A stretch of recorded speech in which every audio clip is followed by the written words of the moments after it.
up, guys, and welcome back to Amazing RC. Well, we had a lot going on the last few days, one of which was all of you, my faithful friends, trying to find a name for this little guy right here. And I think we found one.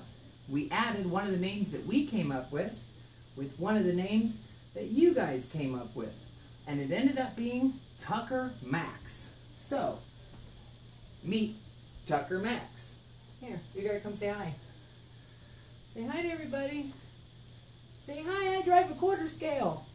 So, we're gonna have to get right back to work on this quarter scale. We're running out of time. So, say bye everyone. Bye everyone on YouTube. Bye guys.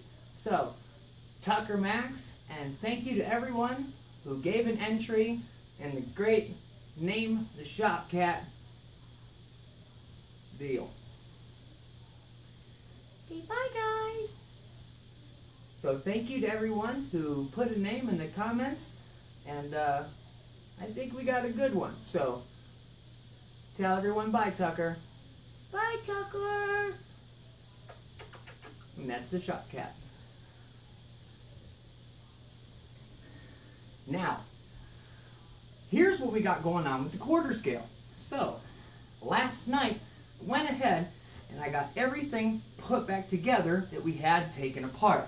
Now, one of the things that I found on the QSAC website was what they like to call the Quarter Scale Racer Little Black Book.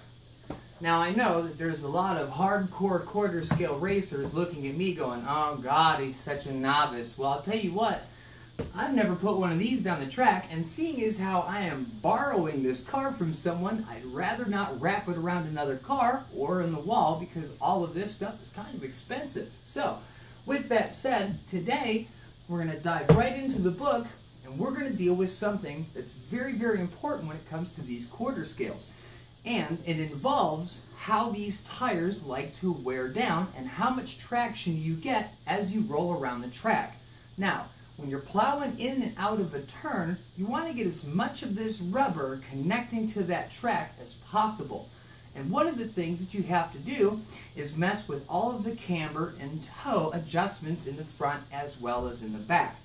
Now, one of the things that I learned about this that I thought was very interesting, that without this black book I would have not known, and that's you got to go ahead and take out any sway bar so that when you adjust anything in the front, it doesn't completely negate what you're adjusting.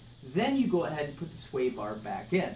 So with that said, I'm going to take the rest of this afternoon and zero out every bit of this car in the front and the back, as well as the ride height. Now, one of the things that I learned when reading the book is any adjustment that you make in the front or the back is going to automatically make the opposite adjustment on the opposite side.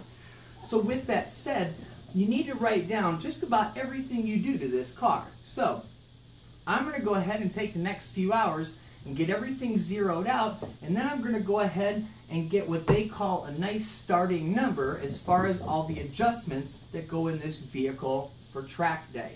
After that, I'm going to take this car and ship it on down to a very good friend of mine who's actually going to transport not only my car, but his car all the way up to the track. That's going to be on Sunday. I am then going to take the body that I have and try to get that painted as nicely as possible so that I can meet him down there Tuesday night. Now, they also have something down there, it's best of show, and that's going to deal with paint. Now, don't expect on winning that, but I do expect on placing. So, we're going to see exactly how that goes. Stick with us, guys. We're down here at Amazing RC. We're talking quarter scale. We'll see you guys in a few hours.